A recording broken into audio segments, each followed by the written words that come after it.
See it on my face, I made up my mind. Not another day, you're on borrowed time.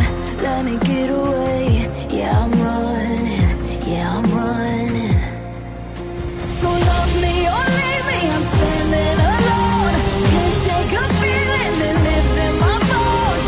Lie to me, tell me you wish that you could, but nothing you gave me is worth what you took. 'Cause baby when I'm gone for good.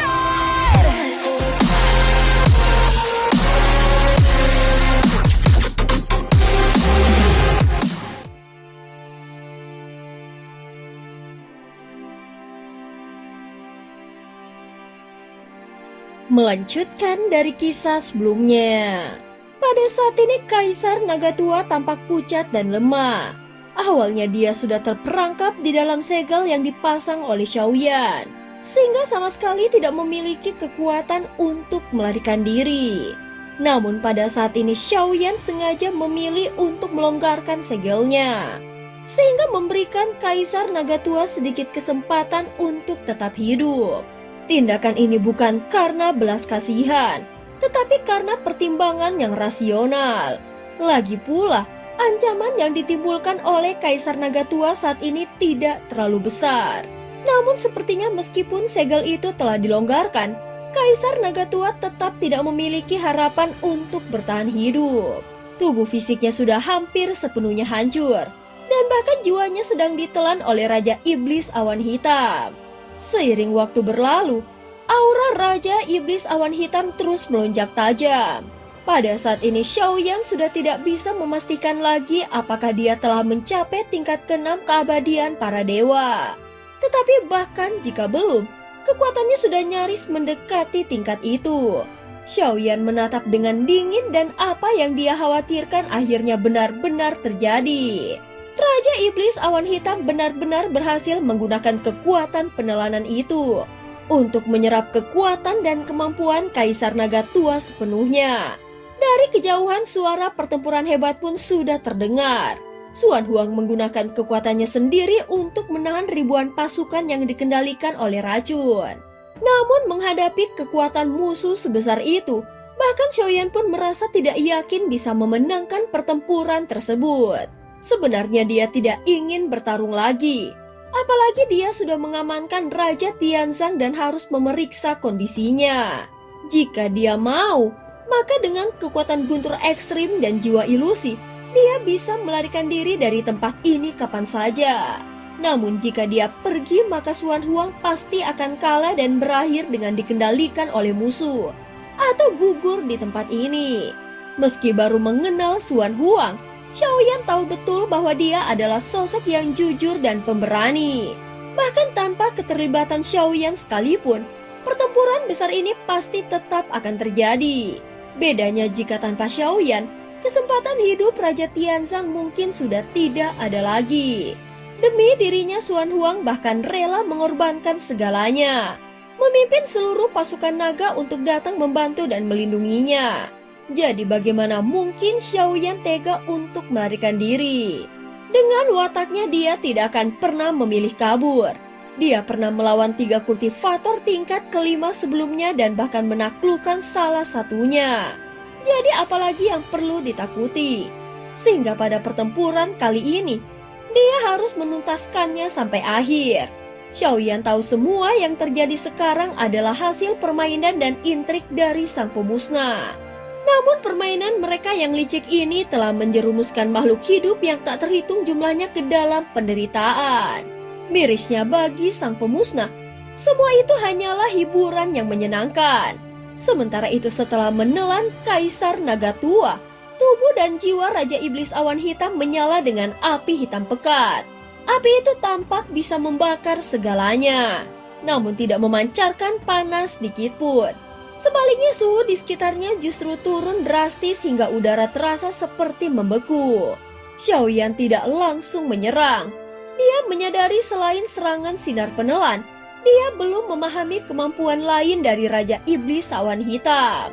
Saat berikutnya Xiaoyan menyebarkan kekuatan jiwanya ke seluruh area di sekitar. Segera dia menemukan ada banyak bunga iblis jiwa di kejauhan yang terus-menerus memasok energi pada Raja Iblis Awan Hitam. Jadi hal pertama yang harus dilakukannya bukanlah menyerang, melainkan menghancurkan semua sumber kekuatan itu. Pada saat ini Xiaoyan kembali mengangkat pilar Tianjun dan tubuhnya berubah menjadi setinggi 1.000.000 kaki. Dengan satu ayunan dahsyat, pilar itu menghantam bumi dan menghancurkan ribuan bunga iblis jiwa dalam sekejap. Raja Iblis Awan Hitam sama sekali tidak tampak terganggu, seolah-olah kehilangan sumber itu sudah tidak penting baginya. Namun saat melihat tindakan Xiaoyan, tatapan Raja Iblis Awan Hitam menjadi semakin buas. Dia membuka mulutnya lebar-lebar menembakkan seberkas cahaya penelan yang terkonsentrasi dan langsung menyerang ke arah pilar Tianjun. Kekuatan penelanan yang mengerikan pun meledak. Cahaya emas di pilar itu mulai tersedot dengan cepat. Bahkan pilar raksasa itu mulai bergetar hebat. Xiaoyan segera menepuk tangannya dan menarik kembali pilar Tianjun lalu menyimpannya ke dalam cincin penyimpanannya. Tanpa ragu, dia memperkecil wujud tubuhnya dan guntur ekstrim menyambar di bawah telapak kakinya, bersiap menghadapi serangan berikutnya. Di pusat area itu, cahaya penelanan berkedip-kedip dan berkumpul. Namun Xiaoyan juga mampu memanfaatkan kekuatan resonansi untuk membuat energinya terus meningkat tanpa henti. Api pemusnah di tubuhnya berputar membentuk lingkaran api besar lalu menyebar ke segala arah seperti roda neraka. Saat ini semakin banyak makhluk dari benua Phoenix yang datang. Mereka terdiri dari manusia, ras laut, dan berbagai ras yang ada di dunia Sanhai ikut bergabung.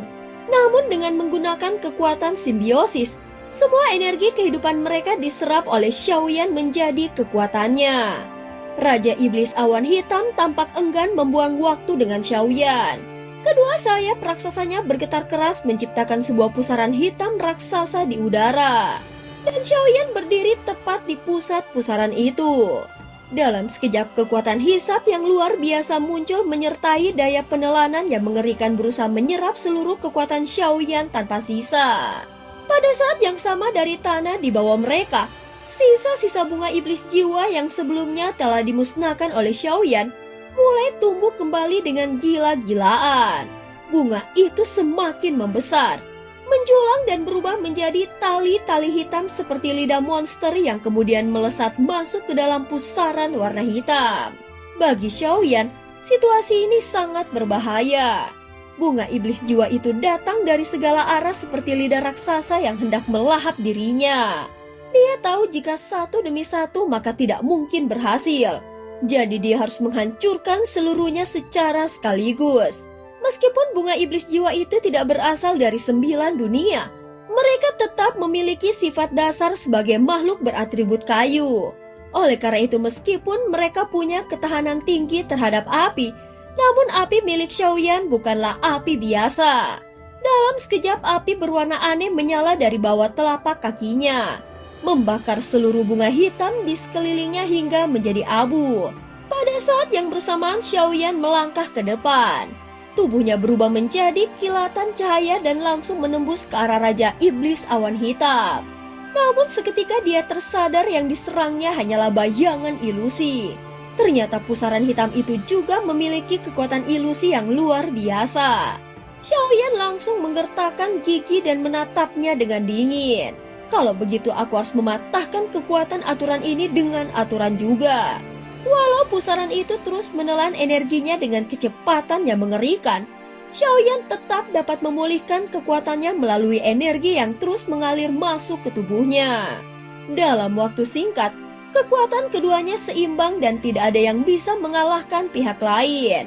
Xiaoyan segera membentuk segel di kedua tangannya. Pada saat yang sama, api berwarna aneh berkedip di telapak tangannya dan berubah bentuk tanpa henti. Dia berusaha memadatkan api 3 warna dengan menggabungkan api pemusnah yang memiliki daya penghancur yang dahsyat. Sayangnya, api pemusnah belum bisa dia gunakan sepenuhnya. Jadi dia hanya bisa memadatkan api 4 warna. Namun kekuatannya masih belum cukup besar untuk menandingi pusaran itu. Xiaoyan tahu jika hanya mengandalkan kekuatan api saja maka tidak akan cukup. Jadi dia juga membutuhkan kekuatan guntur. Dia pun segera memanggil guntur surgawi lalu menggabungkannya dengan api melalui teknik rahasia resonansi jiwa void. Api dan guntur berwarna berbeda bergabung menjadi satu, sehingga menyala dengan suara gemuruh, menggetarkan udara hingga tubuh Xiaoyan sendiri terluka. Terlihat kulitnya pecah-pecah dan darah menetes dari pori-porinya. Meskipun sudah berhasil membentuk gabungan guntur dan api, dia belum bisa menyatukannya secara sempurna. Bagaimanapun dua elemen yang sama-sama ganas itu saling bertentangan secara alami. Sementara itu kekuatan penelanan dari pusaran hitam terus meningkat, membuat energi Xiaoyan mengalir keluar dengan cepat dan masuk ke dalam siklus berbahaya. Xuan Huang yang menyaksikan dari jauh pun mulai khawatir. Namun pada detik berikutnya, pusaran hitam itu tiba-tiba tertutup oleh bunga besar yang terbentuk dari guntur dan api. Bunga itu berputar seperti roda surga menelan seluruh kekacauan di sekitarnya. Pertarungan antara dua kekuatan itu tidak lagi seperti ledakan biasa, melainkan perubahan bentuk yang kacau dan tak teratur sehingga ruang berputar melengkung dan bergetar hebat. Pada akhirnya di tengah perluasan dan penyusutan yang terus-menerus, semua energi itu terkonsentrasi menjadi satu titik hitam kecil. Dalam sekejap titik hitam itu meledak keluar dengan kekuatan yang luar biasa, memotong ruang di sekitarnya menjadi ribuan serpihan. Dan cerita pun berakhir. Terima kasih udah dengerin Mihu dari awal sampai akhir ya. Sampai jumpa.